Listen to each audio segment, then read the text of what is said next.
बिस्मिल्लाहिर्रहमानिर्रहीम। अस्सलाम वालेकुम दोस्तों, अपनी नेक्स्ट वीडियो के साथ आपको वेलकम करता हूं अपने इस चैनल में और अपनी इस वीडियो में। दोस्तों, यूई कार्ड के बारे में काफ़ी दोस्तों ने वंस अगेन काफ़ी चीज़ों के बारे में पूछा है, जिसमें मेन चीज़ थी कंट्री के बारे में। वंस अगेन जो दो मेन कंट्रीज़ हैं उसके बारे में पूछ रहे हैं, स्वीडन जर्मनी के बारे में। तो मैं आप लोगों को ये बताता चलूँ कि दोनों कंट्री ही बेस्ट हैं, दोनों कंट्रीज़ अच्छी हैं। यहाँ पे मैटर करती हैं दो तीन चीज़ें जो कि आपने खुद देखनी है। हर बंदे की अपनी सर्कमस्टेंसेस हैं, उसने उस हिसाब से चलना है और देखना है। देखिए, यहाँ पे अगर तो आपकी वाकफियत दोनों में से एक कंट्री के साथ है, अगर जर्मनी में है तो आपके लिए, अगर आपको वहाँ पे कोई आसरा की सहारा है, आपका कोई करीबी ब्लड रिलेशन या आपका कोई दोस्त जो कहता है कि आप आए मेरे पास तो मैं यहाँ पे आपकी मदद करूँगा, तो उस कंट्री में आपको जाना चाहिए। अगर फॉर एग्जाम्पल जर्मनी में है तो जर्मनी में जाना चाहिए, अगर स्वीडन में है तो स्वीडन में जाना चाहिए। अगर दोनों में है, यहाँ पे ये क्वेश्चन आता है कि अगर दोनों में आपका वहाँ पे संभालने वाला है तो फिर कहाँ पे जाना चाहिए। फिर जो मेरी सजेशन है आपको, अगर तो आप थोड़ी सी ज़्यादा सर्दी बर्दाश्त करने वाले हैं तो फिर स्वीडन में जाना चाहिए। स्वीडन जो है वो लॉन्ग टर्म जो है वो अच्छी कंट्री है, वहाँ पे जॉब अपॉर्चुनिटी ये जर्मनी से भी ज़्यादा बेहतर है। उस वहाँ पे आपको यूई कार्ड चेंज करवाने के बाद 5 साल का कार्ड मिलता है, जर्मनी में आपको जो है वो 1 साल का कार्ड मिलता है। उसके बाद वहाँ पे नेशनैलिटी की रिक्वायरमेंट इतनी डिफ़िकल्ट नहीं है जितनी जर्मनी में। जर्मनी में एक चीज़ बहुत ज़्यादा टफ और मारती है लोगों को, वो है लैंग्वेज।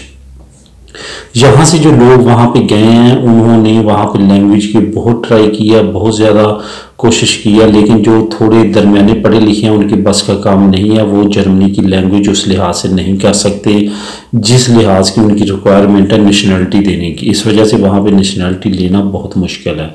लेकिन स्वीडन में ऐसा नहीं है, और स्वीडन में जाके आपको यूई कार्ड जब चेंज करवाएंगे आपको 5 साल का वहाँ का कार्ड दे दिया जाएगा, लेकिन जर्मनी में 1 साल का ही देंगे। नेक्स्ट ईयर ज़्यादा से ज़्यादा 2 साल का, वरना दोबारा 1 साल का। इस वजह से अगर फॉर एग्जाम्पल दोनों मुल्कों में ही नहीं है आपका कोई भी संभालने वाला, तो फिर अगर आपने कोशिश ही करनी है तो फिर रहायश का जो सबसे बड़ा मसला बनता है स्वीडन में वो है। अदरवाइज वहाँ पे जॉब तलाश करना इजी है। अगर आप रेफरेंस तलाश करना कोशिश करके करना चाहें तो फिर स्वीडन है, वरना जर्मनी में रहायश का इतना ज़्यादा इशू नहीं है, वहाँ पे भी आप जा सकते हैं। फैमिलीज़ के लिहाज से भी जो है स्कैंडिनेवियन कंट्री बेस्ट हैं। स्कैंडिनेवियन कंट्रीज़ दुनिया में लिविंग स्टैंडर्ड के हिसाब से दी बेस्ट कंट्रीज़ हैं। वहाँ पे बच्चों का फ्यूचर और वहाँ पे हर लिहाज से जो स्टैंडर्ड ऑफ लाइफ है वो बेस्ट है, बेहतर है। तो इस वजह से अगर आप यूरोप में यूई कार्ड पे मूव होना चाहते हैं तो ये कंट्रीज़ बेस्ट हैं। इंग्लैंड के पे तो आप सिर्फ और सिर्फ नेशनैलिटी पे जा सकते थे, जो कि आने वाले वक्त में बंद हो रहा है। वहाँ पे नेशनैलिटी पे जाना भी सिर्फ और सिर्फ वर्क परमिट वगैरह या इस तरह की चीज़ें रह जाएंगी। जहाँ सैर का आपकी एंट्री बंद नहीं होगी, सैर के लिए आप जा सकेंगे 90 दिन के लिए, उसके अलावा आप नहीं जा सकेंगे इंग्लैंड में यूरोपीय यूनियन पासपोर्ट पे।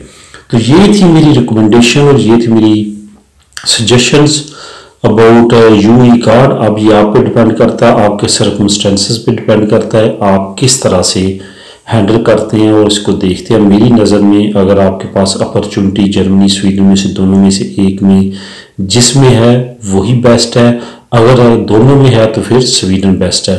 तो आगे आप देख लीजिएगा। मिलेंगे अपनी नेक्स्ट वीडियो में नई न्यूज़ के साथ। दुआ में याद रखिएगा।